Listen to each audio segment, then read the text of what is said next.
The tension swirling around Islam Makhachev continues to grow as his head coach delivers one of the most important updates in months.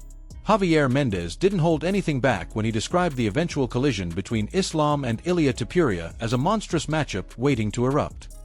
He talked about it with the kind of certainty that only comes from experience, from years of watching undeniable forces inch closer to each other until a clash becomes unavoidable.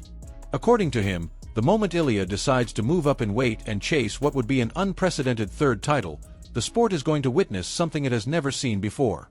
And with Islam sitting right in the middle of his prime, sharper than ever, there is no escaping the magnitude of that confrontation. Mendes didn't pretend to know the exact timing, but he made one thing very clear.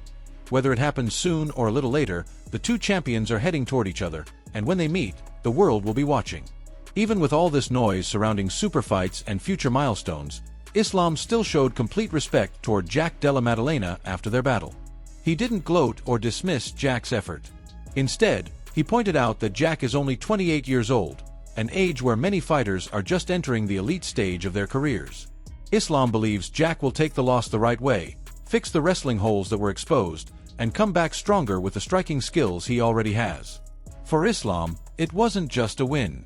It was a statement that he can compete with anyone at welterweight and still deliver the dominance that made him frightening at lightweight. Paddy Pimblett also had plenty to say about Islam's debut at 170.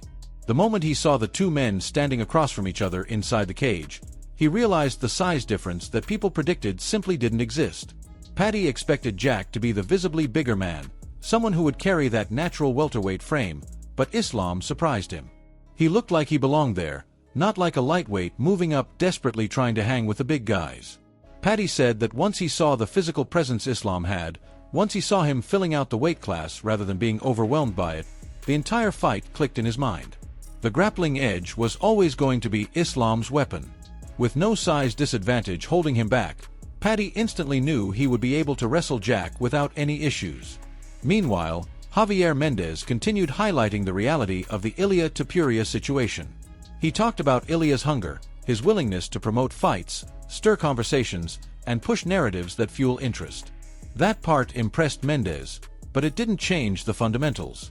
If the UFC offers the fight and the timing makes sense, Islam and his team will handle it the right way. Mendes praised Ali Abdelaziz for always making smart decisions, emphasizing that he is one of the best managers in the game. He also acknowledged that if Ilia truly wants to move up and if the UFC positions it correctly, the matchup will happen. He doubted Islam would ever move back down though.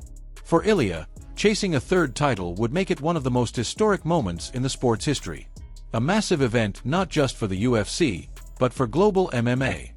As the dust settled after UFC 322, Paddy Pimblett suddenly shifted the conversation by revealing his own upcoming timeline.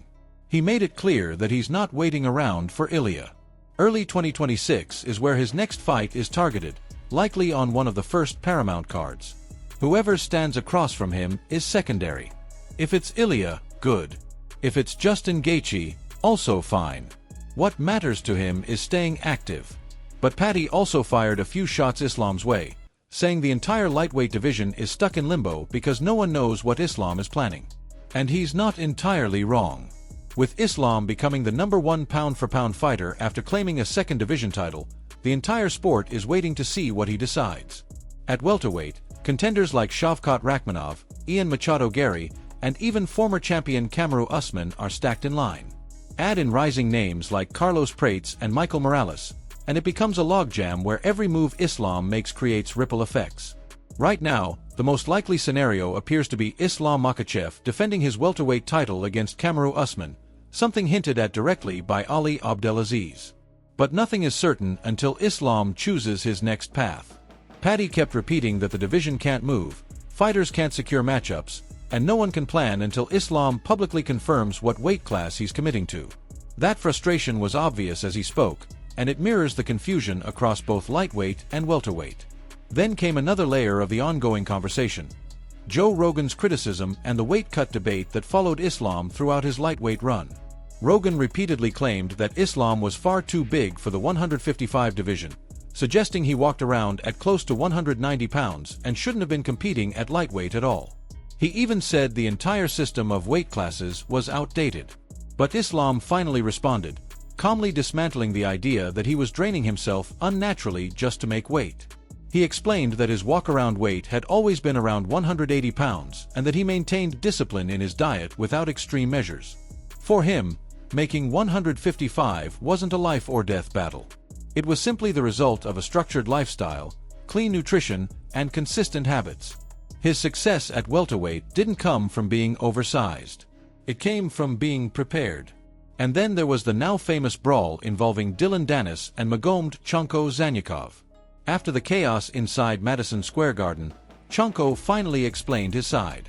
He said Danis had crossed too many lines for too long and needed to be held accountable.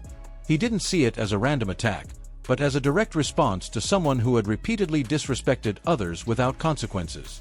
His actions resulted in a permanent UFC ban for Danis and temporary removal for Chonko and the rest of Islam's team from the arena. They were forced to watch the rest of the event from their hotel rooms, cut off from the spectacle happening just a few blocks away.